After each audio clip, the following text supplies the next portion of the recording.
When I'm talking to patients about novel oral anticoagulants, I usually explain that there are several of them.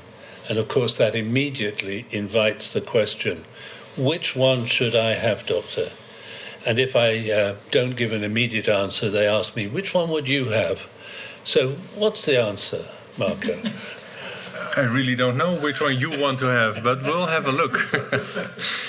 Currently, there are 3 different NOACs available and a forthcoming. And I'd like to go briefly through the results and through the guidelines. So the ESC guidelines will tell you when patients with atrial fibrillation needs to be coagulated. And we have issued a practical guide which will suggest how to coagulate these patients, at least as far as concerned with the NOACs. So this slide already has been shown. It's a summary of the recommendations of the ESC guidelines, and it shows that patients with a CHEST-VASc score of 1 have a class 2A recommendation for anticoagulation, and the other and above 1, 2 and above have a class 1 indication. So we can summarize this very briefly. Patients with non-valvular atrial fibrillation and a CHEST-VASc score of 1 and above needs to be anticoagulated. And the guideline states that there is a 2A indications for a preference to use the NOACs. So there are 4 different NOACs available right now, and we already did discuss the differences in renal clearance. And obviously, this is an issue you need to take into account when choosing one of these drugs for your patient. The dosage used in the different trials were adjusted for renal function, and as you can see in this slide. And given the renal function of your patient, you can decide whether a particular NOAC is suitable for your patient, or whether you should adjust the dosing of your of the NOAC you will be using. So I will briefly summarize the result of these trials. Over 70,000 patients have been studied in non-valvular atrial fibrillation using NOACs, and the results can be summarized very simply. All of these studies have shown that these NOACs are non-inferior and some superior to warfarin with regards to stroke prevention and bleeding prevention. So let's look in a little more detail into these results. So as you can appreciate, some of these NOACs in these trials were superior in the prevention of strokes. So if you have a patient with a very high risk of thromboembolic event, this may lead you to the choice of a certain drug or dose of the NOAC you want to give to your patient.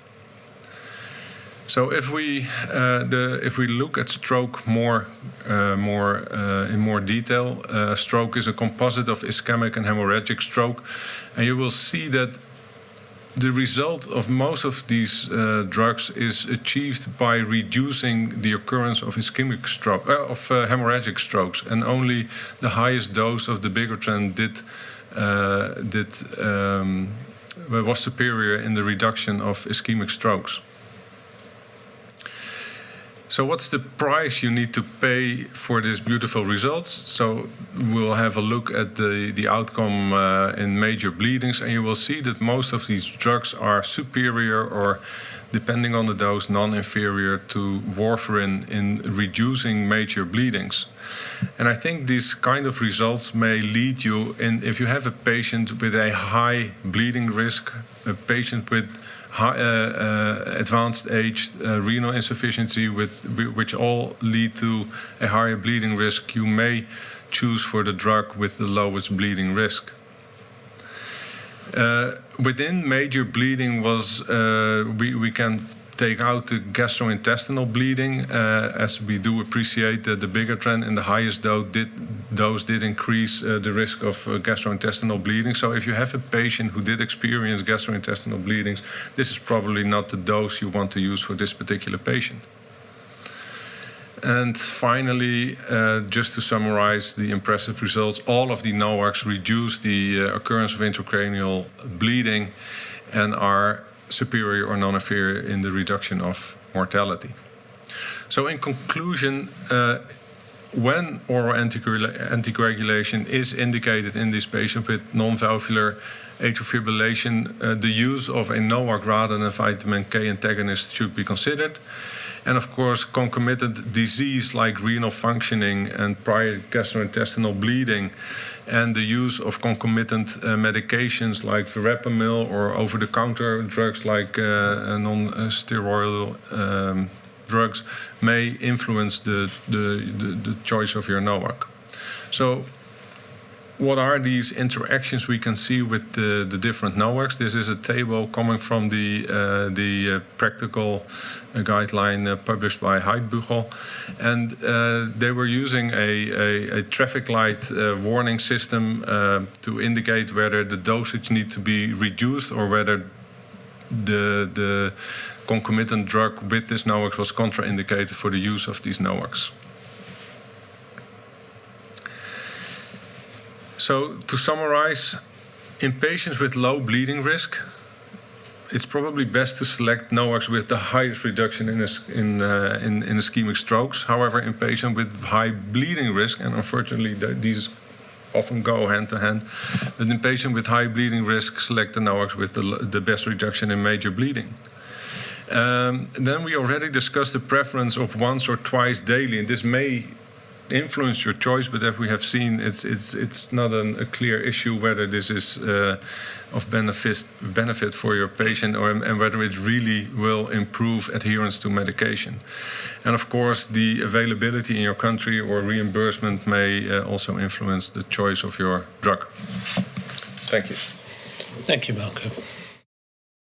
Marco has described to us the results of the large trials that were done comparing the NOAC with warfarin in patients with atrial fibrillation. But the trials are very different, one to another. Is there any statistical technique, Paulus, that can be used to try and make these trials more comparable? Well, I think there are several meta-analyses published. Probably the most prominent one published by Ruff, one of the lead investigators in the ENGAGE trial, and published shortly after the fourth trial has been published. And I think there are remarkable similarities between the four NOACs compared to their respective warfarin arms. And I think Marco has pointed them out. So there is a reduction in intracranial hemorrhage. There is a 10% mortality reduction that is very consistent across trials. Some of the other things that are pointed out sometimes as differences, for example, whether mortality reached a statistical significance or not, really depend on the actual number of events that were observed rather than on the compound or on the comparator. And I think this is a very important message because it also allows us to extrapolate the findings of each of the NOACs onto the different populations studied. And there were some trials that enrolled specifically high-risk patients with a high stroke risk score and others with a low stroke risk score. I do think that the pharmacokinetic package or the profile of the medication, including interaction with co-medication, once, twice daily, kidney function, size of the capsule, all these types of things are more important for the choice of the actual agent. And that's what I perceive as the pattern that I see in our clinics. When we have to pick an agent, it's actually these considerations much more often than the difficult indirect comparisons between NOACs, which I don't think are can be done in a valid way with the data that we have. But we have had various authors attempt to make trials more comparable by using this so-called indirect approach of networking. And do you place much reliance on these studies? I think it's very appropriately described as an indirect method. Yeah. So it may tell you something, but you don't know exactly what. I think, I mean, the the methodologist's answer is usually these results are hypothesis generating at best. And you probably find that text in most of the papers about these indirect comparisons. And I do think there, as I said, there are so many similarities in the main outcomes of the 4 NOACs, even when you compare the same medication or the same compound in the same trial with different dosages. And we have 2 examples of these, with dabigatran and with edoxaban. And for example, the mortality benefit varies by 1 to 2% between the groups, even in the same trial. I understand that, but it doesn't help me tell the patient which agent that he should have, and he's going to be persistent with me. So, Jean-Yves, should I be analysing, for example, the thrombosis risk of the patient and the bleeding risk of the patient, and looking at what effect the drug has generally on bleeding and what effect it has on thrombosis? Is that a way forward? It's clear that in front of the patients, we have to try to calculate the scores. I mean, Schatz-VAS score for the thromboembolic risk and ASBLED for the bleeding risk. But there are some limitations. For example, I think that the bleeding risk is much more difficult to predict because, for example, you don't know if your patient has a cancer. You will give his anticoagulant and you will have a bleeding.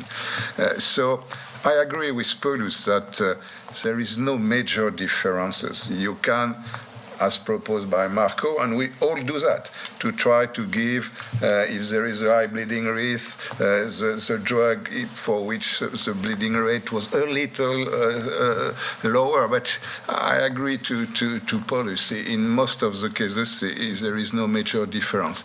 And I come to an important point, which is that we are experts about these drugs, and we know many things about that, but when we think that you have 3 drugs, we will have 4 drugs with 2 dosages for each drug, and some drugs on once a day and other drugs in BID.